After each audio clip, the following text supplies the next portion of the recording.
l'embargo sur le Mali ne pourra que générer des pertes pour le Sénégal de Macky Sall, en termes économiques et de trafic, contrairement à la Guinée du colonel Mamadi Doumbouya, pays dont le port est, de façon géographique, d'ailleurs très proche de Bamako, la capitale malienne. Des membres du gouvernement avec leur à tête le chef de la diplomatie malienne, en l'occurrence le ministre Abdoulaye Diop, en plus des membres du Conseil national de transition et des opérations économiques ont été reçus, le 18 janvier dernier en Guinée-Conakry, par Mamadi Doumbouya, le N-1 de la junte au pouvoir et son gouvernement transitoire. Les autorités maliennes multiplient des démarches, depuis que le pays a été soumis à des sanctions sévères venant des chefs d'État africains.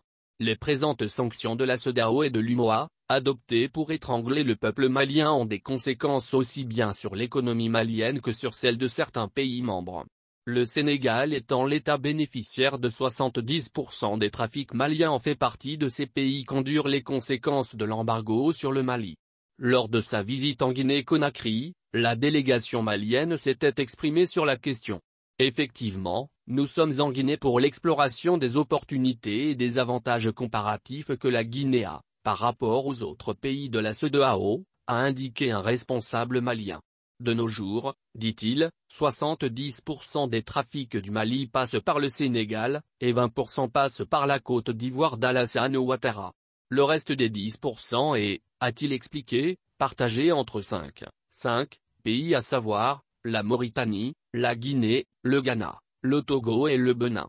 De ce fait, la Guinée reçoit entre 2 ou 3% de ces trafics maliens, sur les 10% restants. Comme le Sénégal, pays dont le port a toujours reçu une grande partie de ces trafics a décidé de fermer ses frontières terrestres et aériennes avec le Mali, les nouvelles autorités s'inscrivent, sans embâge, dans une logique d'exploiter le port de Conakry. Chose qui, peut-on le dire, pourra engendrer des manques à gagner par l'État sénégal, au profit des autorités guinéennes.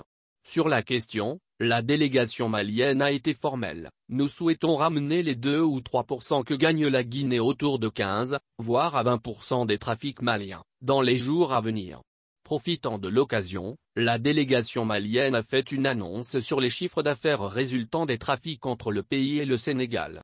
Les chiffres d'affaires que nous connaissons et que nous pouvons annoncer au sujet des échanges commerciaux entre le Mali et le Sénégal tournent autour de 700 milliards de CFA par an, contrairement à la Guinée-Conakry qui ne reçoit que quelques milliards.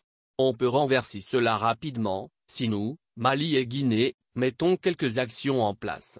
Lors de cette rencontre, il a été question, entre la délégation malienne et les autorités guinéennes, du renforcement des infrastructures soutenant les activités des trafics et des transports. Ainsi, les deux pays étant déjà engagés dans une nouvelle dynamique de coopération travailleront dans divers domaines comme les secteurs de l'énergie, de la diplomatie, de la coopération, du transport, de la sécurité et la défense, de l'administration territoriale, ainsi que les échanges commerciaux, selon la chaîne nationale guinéenne. Notons que le ministre Abdoulaye Diop, avouant que le Mali et la Guinée restent deux poumons dans un même corps, s'est félicité de l'accueil et du gage donné par le colonel Mamadi Doumbouya, l'homme fort du pays, pour le renforcement de la coopération entre les deux pays.